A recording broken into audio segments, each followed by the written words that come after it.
अखिल कोटि ब्रह्मांड नायक परब्रह्म परमात्मा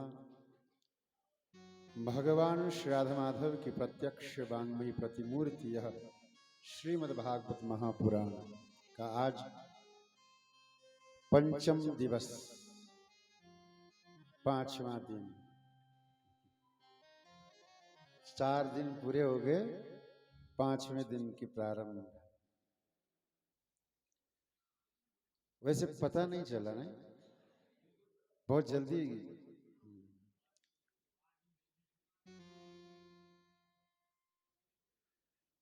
कल हमारे यजमान आए थे मिलने, ये बोल रहे कि महाराज ये 3-4 घंटे कब बीते पता ही नहीं चलता, अभी तो आधे घंटे हुए महाराज ने कथा ही विश्राम कर दी। तो वाकई में कृष्ण कथा में इतनी आनंद है क्योंकि कृष्ण को आनंद स्वरूप कहा गया है। अब जो आनंद हो उस आनंद की आनंदमयी भागवत कथा आनंद युक्त धाम में हो रहे हैं तो समय की मालूम नहीं चलती कब बीत गए। 5 दिन का प्रारंभ, 5वां दिन आज। 4 दिन से हम कोशिश कर रहे हैं, जो किसी के पकड़ में नहीं आता, जो दिखाई नहीं देता, उसको पकड़ने की कोशिश कर रहे हैं, उसको देखने की कोशिश कर रहे हैं, उनको सुनने की कोशिश कर रहे हैं। चाहे कैसे भी हो, एन केन प्रकारेण गोविंद की भक्ति हमें प्राप्त हो जाए। संतों ने बड़ा ही प्रयास किया।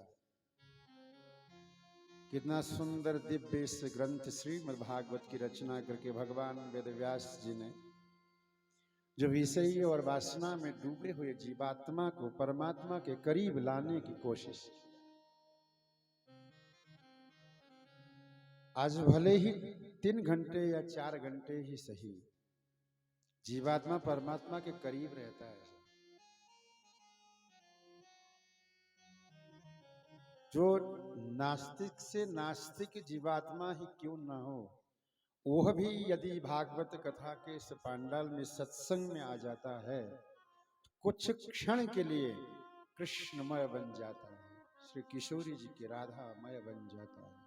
यानी ये प्रयास हमारे संतों की है कि कैसे भी करके परमात्मा के करीब आ जाए और मन बदल जाए, जीवन बदल जाए।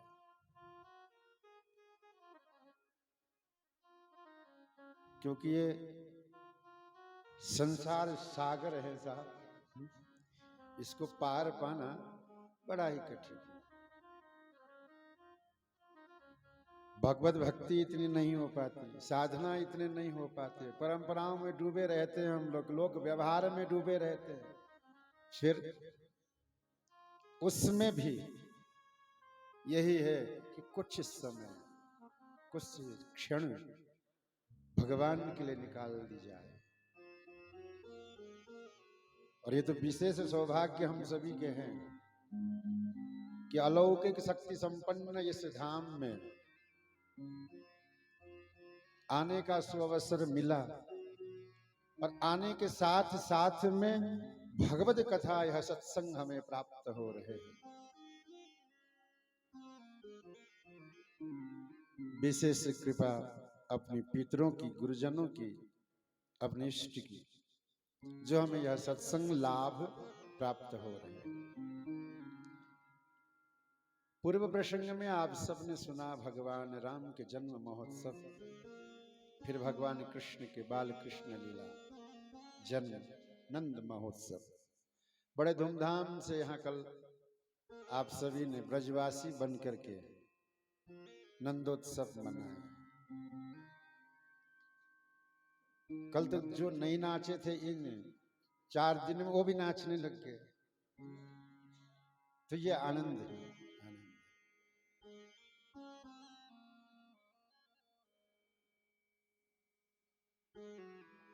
नंद घर आनंद भय। नंद के घर में कृष्ण भय नहीं कहा, विचार कीजिए, क्योंकि वो आनंद स्वरूप है। इसलिए आनंद है। आनंद और आराम अगर कहीं है तो कृष्ण के शरण में या तो सत्संग में है साहब, या भगवान श्री राम के चरणों में। भगवान के चरणों में एक मैंने सुना कि किसी संत के पास कोई व्यक्ति गया और संतों की महिमाएं अलग होते हैं, वो अपने आनंद में अपनी मस्ती में रहते हैं साहब। चाहे अभाव हो, चाहे प्रभाव हो, चाहे कैसा भी हो, वो उनकी मस्ती अलग होती है, हमेशा मस्त रहते थे। तो कोई एक भक्त गया, एक भक्त ने पूछा, महाराज जी एक बात बताओ, आप हमेशा ही आराम में रहते हैं, आनंद में रहते हैं, मस्ती में रहते हैं, इसका राज क्या है?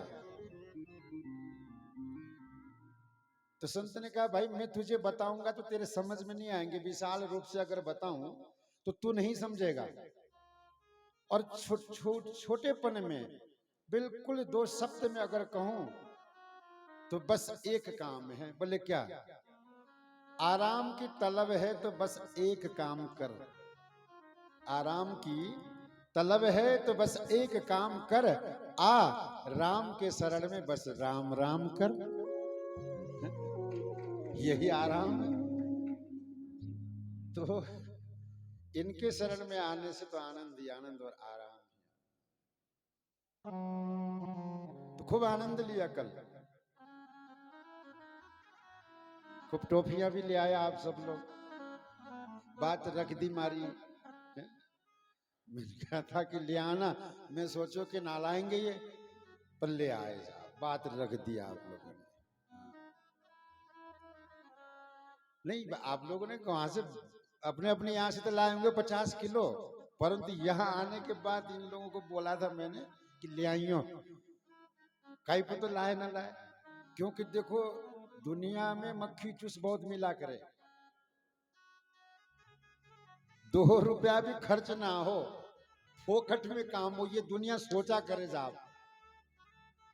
पर हमारे ये लोग, आप लोग तो मक्खी चूस ना निकले। मक्खी चूस समझते हो ना? समझो, समझते? मुझे किसी ने सिखाया मक्खी चूस का मतलब क्या होता है, कि चाय में अगर मक्खी गिर जाए तो उसके ऊपर अगर एक बूंद भी चाय के लगे हो, उस मक्खी के से चूस ले, वो मक्खी चूस। बता, तो आप लोग तो नहीं हो, देख लिया कल। बोलो राधे राधे, एक बार और बोलो, चलो एक बार और बोल दो। अभी भोजन तो हो गया ना आप लोगों के? सही बताओ, हुआ कि नहीं?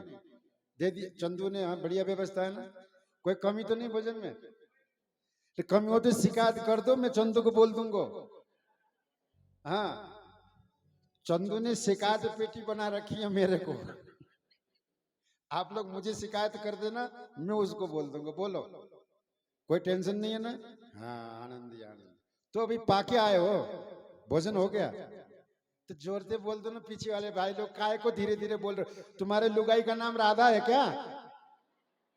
नहीं है? तो जोर से बोलो, डरते हैं लुगाई का नाम लेने में, खाई करा, आज का जमाना है, फिर पूछ ले खाई को लिया मेरा नाम। तो जोर से बोल दियो, बोलो राधे राधे। एक बार और, चलो एक बार और बोल दो। अब लगा कि भोजन करके आए, तो खूब आनंद हम सब ने कर लिया साहब, नंद महोत्सव मनाया। अच्छा, जब भगवान कृष्ण इस संसार में आने से पूर्व, देखिए बड़ा विचित्र ब्रज मंडल की महिमा है। ब्रज में जब भगवान श्याधा माधव ने आने का संकल्प लिया कि अवतार लेके अब मुझे जाना है, संकल्प लिया गोविंद ने गोलोक धाम में, और ब्रजमंडल की दशा ही बदल गई। ब्रजमंडल में जितनी भी चींटियां चलती थी, वो इस डिजाइन से चलती थी कि भगवान का नाम लिखती हुई चल रही हो, जैसे कृष्ण कृष्ण अथवा विष्णवे प्रभ विष्णवे, ऐसा नाम लिखती हुई चींटियां चलने लग गई। चींटियों को भी इतनी प्रसन्नता मिली कि ब्रजराज भगवान श्री राधा माधव अवतार लेके हमारे यहीं आने वाले हैं। चींटियां प्रसन्न हो गई, खुश हो गई, आनंद लेने लगी और गोविंद का नाम लिखती हुई चलने लगी।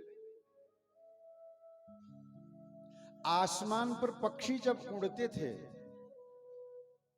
तो इस डिजाइन से उड़ते थे कि मानो अलग अलग अवतारों का वर्णन करते हुए, कोई कुर्मा अवतार बन रहा है तो कोई बारह अवतार बन रहे, कोई मत्स्यावतार बन रहे, ऐसे अवतारों के वर्णन करते हुए पक्षी आसमान में उड़ने लग गए भगवान कृष्ण के आने से पूर्व ही।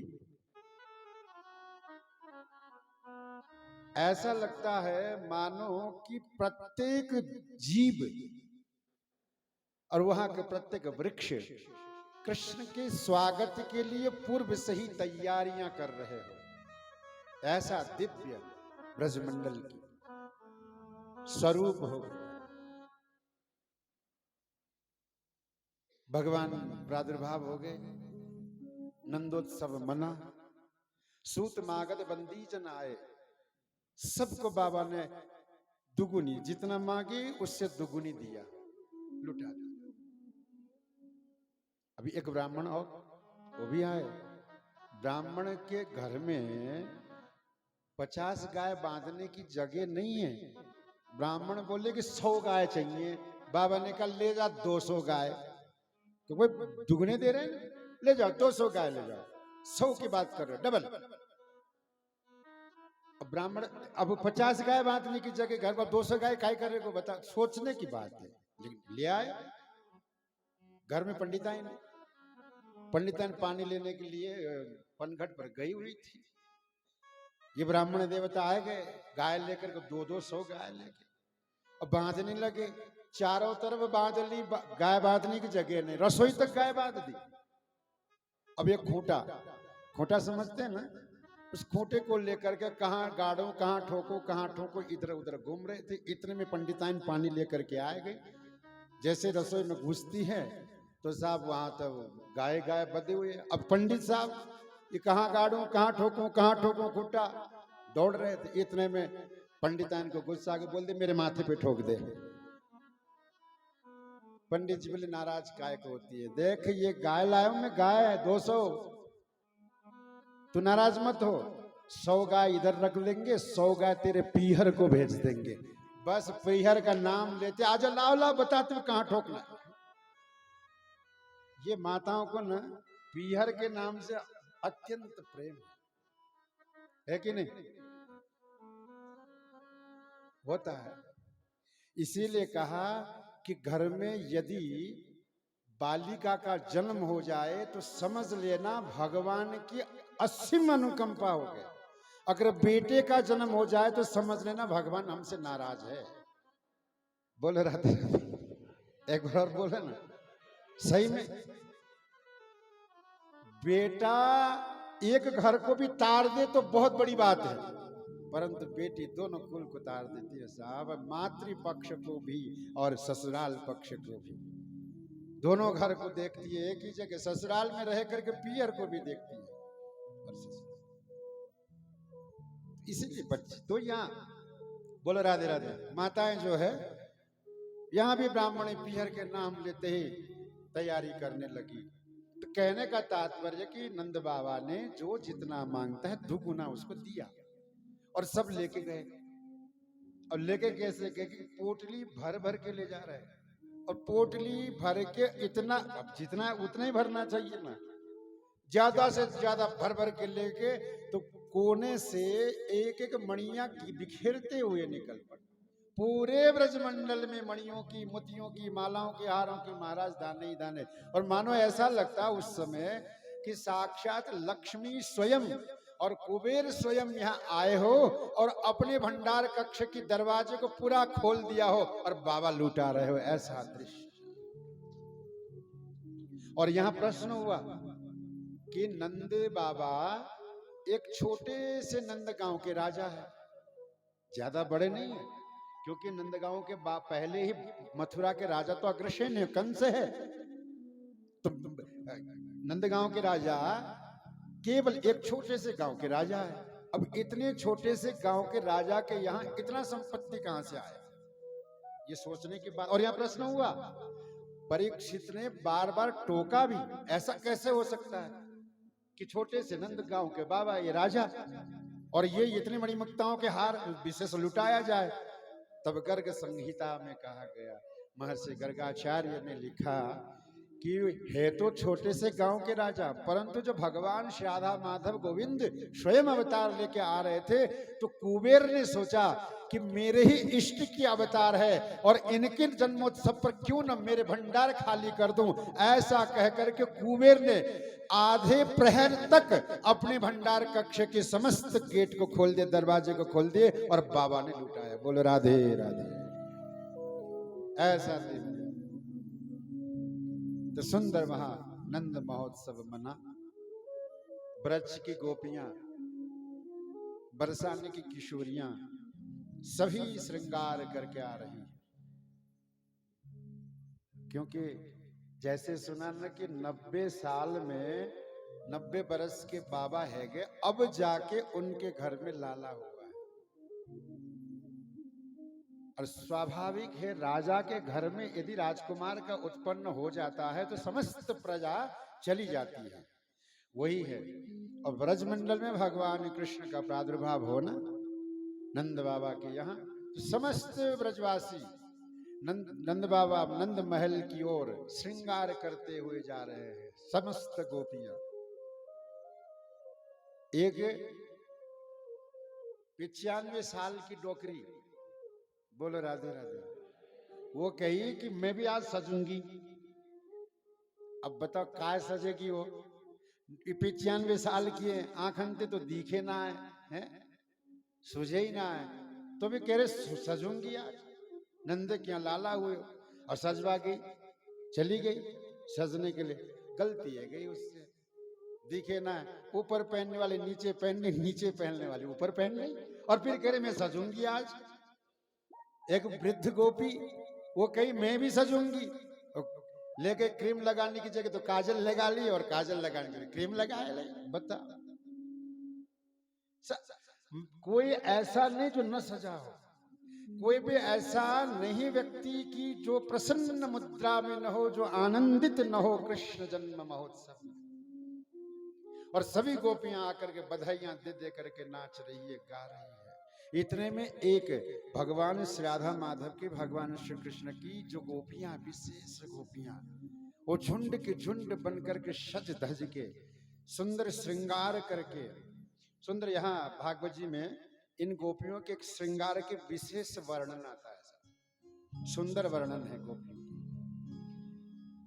गोप्यः समृष्ट मणिकुंडल निष्ककंठान् चित्रांबरापति शिखाच्युत माल्यवर्षा नंदालयं सबलया प्रजतिर्विरेजु व्यालोलकुंडलपयो धरहार शोभा। बड़ा सुंदर श्रृंगार के यहाँ सुखदेव जी ने वर्णन किए। गोपियां झुंड के झुंड एक साथ श्रृंगार कर रही है, और समस्त श्रृंगार करने के बाद अंत में अपने जूड़े पर मालती पुष्प की माला गूंथ करके, माला धारण करके निकल पड़ी।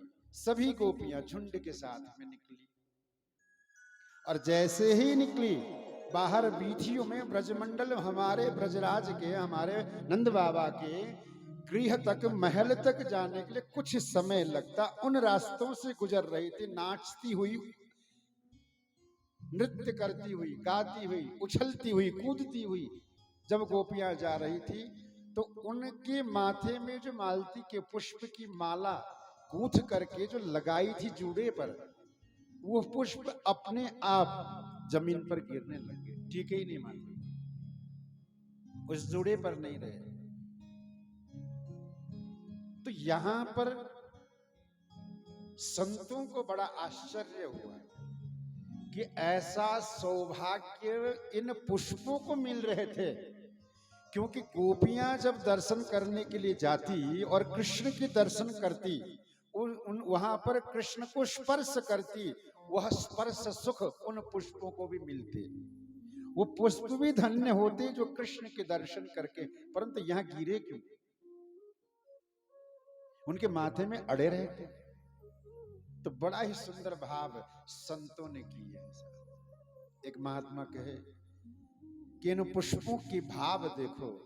पुष्पों ने सोचा कि यह जो गोपियां हैं, जो नीलकांत मणि भगवान परब्रह्म परमात्मा, जो गोविंद को बड़े बड़े तपस्वी